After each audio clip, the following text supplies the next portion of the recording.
ஸ்ரீ கௌமாரிகா காண்டம் 35ஆம் அத்தியாயம்.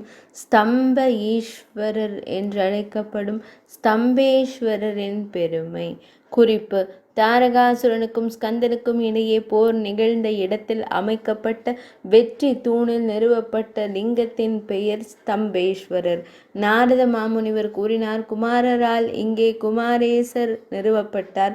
அதன் பின் சூரர்கள் குகனை வணங்கி மரியாதையுடன் கரங்களை கூப்பி இவ்வாறு கூறினர்: நாங்கள் உங்களிடம் ஒன்றை சமர்ப்பிக்கிறோம், அதை துல்லியமாக கேளுங்கள். வெற்றி பெற்றவர்களிடையே நன்கு அறியப்பட்ட வழக்கம் இங்கு விவரிக்கப்படுகிறது. போரில் எதிரிகளை வெல்பவர்கள் வெற்றியின் நினைவாக ஒரு தூணை எழுப்ப வேண்டும். எனவே உங்கள் வெற்றியை நினைவு கூறும் பொருட்டு நாங்கள் ஒரு சிறந்த தூணை எழுப்புவோம். நீங்கள் அனுமதி அளிப்பது உங்களுக்கு பொருத்தமானது. விஸ்வகர்மனால் செய்யப்பட்ட 3வது சிறந்த லிங்கம் இதோ. சிவனாரின் மைந்தனே, அதை தூணின் உச்சியில் பொருத்துவீராக. சூரர்கள் இவ்வாறு வேண்டிக்கொள்ள பெருந்தன்மை உள்ள ஸ்கந்தன் அப்படியே ஆகட்டும் என்றார். அதன் பின் மகிழ்ச்சி அடைந்த சூரர்கள் சக்கரத்தில் தொடங்கி போர்க்களத்தில் தங்கத்தால் செய்யப்பட்ட ஒரு பிரகாசமான மற்றும் சிறந்த தூணை பொருத்தினர். அவர்கள் அதனை சுற்றியுள்ள இடத்தை இரத்தின கற்களாலும் ஆபரணங்களாலும் பதித்தனர். அங்கே அற்புதமான தேவ கன்னிகள் 10 வெவ்வேறு விதங்களில் நடனமாடினர். கந்தனின் மகிழ்ச்சியடைந்த அன்னையர் மங்களகரமான பாடல்களை பாடினர். அங்கே தேவேந்திரனும் மற்றவர்களும் நடனமாடினர். பகவான் ஸ்ரீ மகாவிஷ்ணுவே இசைக்கருவிகளை இசைத்தார். வானத்திலிருந்து மலர் மழை பொழிந்தது. தெய்வீக இசைக்கருவிகள் இசைக்கப்பட்டன.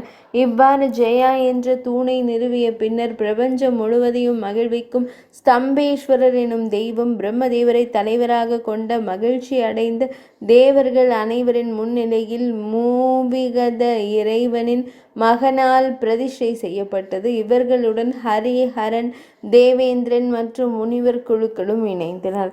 அதன் மேற்கு பக்கத்தில் உன்னத ஆன்மா கொண்ட குகன் தனது சக்தியின் நுனியால் ஒரு கிணற்றை உருவாக்கினார். அதன் அடியிலிருந்து கங்கை பாய்ந்தது. பாண்டுவின் மைந்தனே, மாக மாதத்தில் தேய்பிறையில் 14ஆம் நாளில் ஒரு பக்தன் கிணற்றில் நீராடி பித்ருக்களுக்கு பக்தியுடன் நீர் அபிஷேகம் செய்ய வேண்டும். அவ்வாறு செய்வதால் கிடைக்கும் பலனை, கயா சார்த்தம் செய்வதால் கிடைக்கும் பலனை அந்த மனிதன் தெளிவாக பெறுகிறான். அதன் பின்னர் அந்த பக்தன் நறுமண மலர்களால் ஸ்தம்பேஸ்வர பெருமானை வழிபட வேண்டும். அவன் வாஜபேயத்தின் யாகத்தின் பலனை அடைவான். பின்னர் அவன் ருத்ரனின் இருப்பிடத்தில் மகிழ்கிறான்.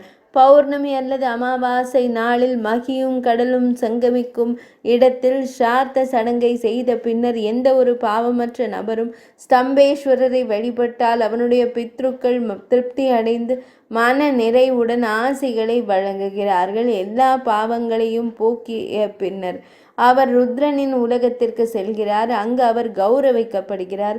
ஸ்கந்தனின் திருப்திக்காக ருத்ர பகவான் முன்பு இவ்வாறு கூறினார்: இவ்வாறு 4ஆம் சிறந்த லிங்கம் பிரதிஷ்டை செய்யப்பட்டது. தேவர்கள் அனைவரும் அதை வணங்கி நன்றாக செய்தாய், நன்றாக செய்தாய் என்று உரக்க கூறினர்.